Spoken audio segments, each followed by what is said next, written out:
Welcome back to the rest of the story. I spent part of today, working on the 7600 and the round baler. As most of you probably know, I had that Haloview monitor to mount into the 76. I was originally going to put it in the 8235R, but I decided that would suit me better on the round baler. So instead of giving you a step-by-step tutorial on how to mount this system, I already went ahead. I have all the wires ran. The monitor is placed in the tractor where I want it. Everything works. I'm just going to give you a rundown as far as to everything that I did to get it mounted, and we'll just go from there. I'm going to climb up in the tractor first. This is my setup. I went this route as far as mounting the display. I wanted it someplace where I could just glance up easily and see it, because you're always looking at the round bale monitor as it is. So the monitor is up above just like that. They do have sound. I know you guys probably can't hear that. How's that? At least you can see behind me. I only have one camera hooked onto this right now to do exclusively this one job. I want to be able to see what the bales look like once I drop them. I may actually tilt that camera up a little bit, but as of right now, at least I know I can see the bales when I drop them down. They do come with the antennas on them. They are recommended to be pointed straight up and down for maximum signal reception, but I just put them down like that because they're out of the way. As far as wiring it goes, the wiring was really straightforward. There really isn't a whole lot of clutter there. I ran it back with my round bale wiring. I could clean all this up and wrap it up and get it so it looks nicer. That's a job probably for another day, because I got to pull this round baler off right away. But as far as getting power to this system, what I ended up doing is these adapters. A lot of these newer tractors, they come with these power outlets.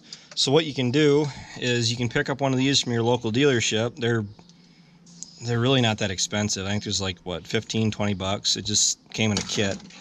And it gives you a 12 volt power supply when the key switch is on. So when the key is off, like it is right now, it shuts everything down and there is no draw on your batteries. So I don't have to worry about my batteries running down when I shut the tractor off.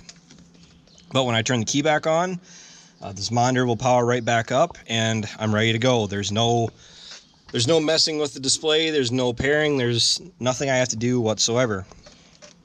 Now, what I did, because when you're running a camera to an implement behind you that on a tractor that you're going to be taking on and off routinely, what I ended up doing is I ran, this is the wiring harness that came with the system.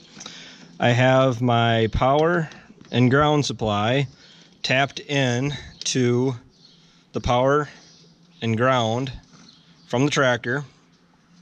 Then I actually came off of that with two wires to run back for powering the camera.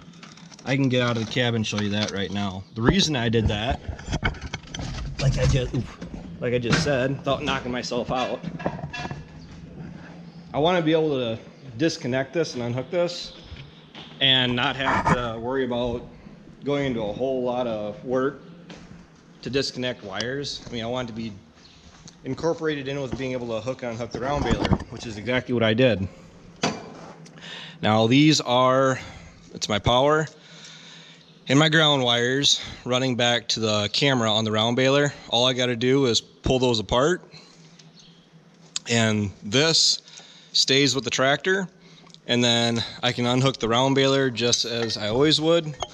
I end up having to run power along the harness for the baler, kind of fished it up through here. It's not maybe the best way to do it. I mean, I could have had a little bit more protection for them, but this will definitely work. Up through the side through here, up and around, up out of the way. So you got to make sure you don't hit anything. This is the connection where it went to the camera. I had to use just those turn connectors. Wow. This is all I did to mount the camera. Just put 2 bolts in underneath here. Made sure the antenna is free of any. Yeah, that's not. I was worried about when I mounted this. I was worried about that hitting on the baler, but that's not hitting anything. There's no obstruction there. The camera is at least within reach, so if it does get dusty, which we all know it will when you're round baling, and the wires are up out of the way. Going forward, explaining why I wanted to disconnect this from the tractor. I wanted the camera, the display and everything to be pretty well independent from the baler, because I can go and buy another one of those cameras. Just a simple little wireless camera. What my plans are is this gravity box behind me. I'm planning on, wait and see if I do it.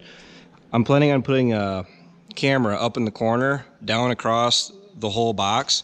So that way when we're filling it with a combine, or we use this wagon for transport up and down the road. And by doing that, what happens is we're actually using the grain cart like a grain cart. Ryan is keeping Dad running, and then I'm using the 76 and this gravity box to keep corn moving up to Rockville, so that way no one really has to stop, and it's keeping the combine running. We need to get a semi, straight truck, something. It'll happen someday. But what would be really nice for when we're filling this wagon, I always used to have to get out to make sure that the wagon is being filled completely across the top and there weren't any void spaces, because when you're hauling corn like that, every last little kernel counts. So using that camera and display, I should be able to fill it without even having to get out of the tractor, and it reduces wear and tear on me having to get in and out of the tractor all the time. But that is my review of that Haloview camera system. Pretty straightforward. You really can't not mess it up. I mean, or can't mess it up. I mean, it's really straightforward. Black to black, red to red as far as the wires go, and it's just as long as you have 12-volt power there, you'll be fine. So, thanks for watching. Take care. Take it easy. Keep in touch. I'll talk to you guys tomorrow.